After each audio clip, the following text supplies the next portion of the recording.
দেখুন, সে কে হুমকি দিল কি ব্যাপার না, আমার দল আমাকে নির্বাচিত করেছে। দলের কাছে আমি চিরকৃতজ্ঞ থাকবো। কারণ আমার দল ছাড়া তো আমাদের কাছে কিছু নেই। দল হচ্ছে সবচেয়ে বড় আমাদের। আগামীতে দল আমাকে ৫ বছর কাজ করার জন্য সুযোগ করে দিচ্ছে। এর জন্য আমি কৃতজ্ঞতা জানাই আমার দলকে। আমি সকলকে ধন্যবাদ জানাই এবং জনগণ যারা রয়েছে, যারা গতবার খেটে আমাকে নির্বাচিত করেছিল, এবারও তারাই খেটে নির্বাচিত করবে আশা রাখি। আর নরেন্দ্র মোদীজি যেখানে রয়েছেন, তার আশীর্বাদ নিয়ে আমরা কিন্তু কাজে নামছি। আগামীতে নরেন্দ্র মোদীজিকে এই ডাবগ্রাম ফুলবাড়ি আমরা অবশ্যই উপহার দেব এই জায়গা থেকে।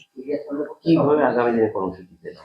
দেখুন, আগামী দিনে এখানে আপনারা জানেন, এখানে আমরা বিরোধীতে থাকাকালীন আমরা কিন্তু কাজ করতে পারিনি। আমাদেরকে সমস্ত জায়গা থেকে বন্ধ করে দেওয়া হতো। কোনো জায়গায় কাজ করতে দেওয়া হতো না। মানুষের কাছে বলা হতো যে বিরোধীরা কাজ করে না। আপনারা জিতিয়ে এনেছেন, আপনারা বিজেপিকে জেতালেন। এখানে মেয়রও বলতেন, অন্যান্য তৃণমূলের নেতারা বলতো যে এরা কোনো কাজ করে না, এরা কাজ করবে না।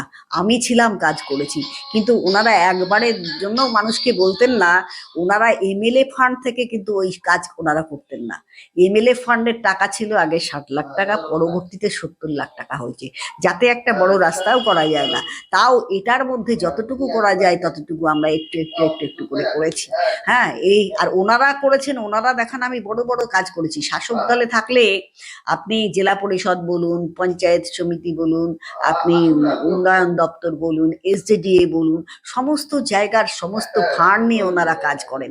সেই জায়গাতে তো নেই।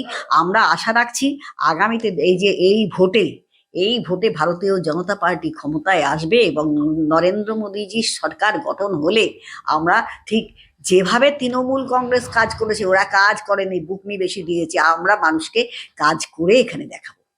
দেখুন, সে কে হুমকি দিল কি ব্যাপার না, আমার দল আমাকে নির্বাচিত করেছে। দলের কাছে আমি চিরকৃতজ্ঞ থাকবো। কারণ আমার দল ছাড়া তো আমাদের কাছে কিছু নেই। দল হচ্ছে সবচেয়ে বড় আমাদের। আগামীতে দল আমাকে ৫ বছর কাজ করার জন্য সুযোগ করে দিচ্ছে। এর জন্য আমি কৃতজ্ঞতা জানাই আমার দলকে। আমি সকলকে ধন্যবাদ জানাই এবং জনগণ যারা রয়েছে, যারা গতবার খেটে আমাকে নির্বাচিত করেছিল, এবারও তারাই খেটে নির্বাচিত করবে আশা রাখি। আর নরেন্দ্র মোদীজি যেখানে রয়েছেন, তার আশীর্বাদ নিয়ে আমরা কিন্তু কাজে নামছি। আগামীতে নরেন্দ্র মোদীজিকে এই ডাবগ্রাম ফুলবাড়ি আমরা অবশ্যই উপহার দেব এই জায়গা থেকে। কিভাবে আগামী দিনে কর্মসূচি দেবেন? দেখুন, আগামী দিনে এখানে আপনারা জানেন, এখানে আমরা বিরোধীতে থাকাকালীন আমরা কিন্তু কাজ করতে পারিনি। আমাদেরকে সমস্ত জায়গা থেকে বন্ধ করে দেওয়া হতো। কোনো জায়গায় কাজ করতে দেওয়া হতো না। মানুষের কাছে বলা হতো যে বিরোধীরা কাজ করে না। আপনারা জিতিয়ে এনেছেন, আপনারা বিজেপিকে জেতালেন।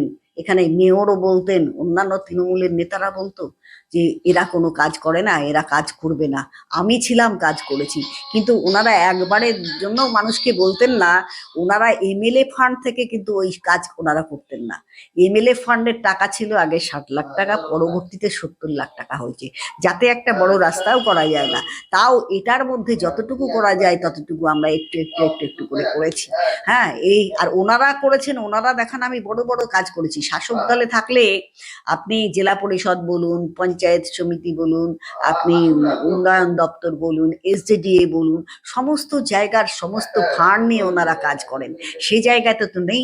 আমরা আশা রাখছি আগামীতে এই ভোটে ভারতীয় জনতা পার্টি ক্ষমতায় আসবে এবং নরেন্দ্র মোদীজির সরকার গঠন হলে আমরা ঠিক যেভাবে তৃণমূল কংগ্রেস কাজ করেছে, ওরা কাজ করেনি, বুকনি বেশি দিয়েছে, আমরা মানুষকে কাজ করে এখানে দেখাবো।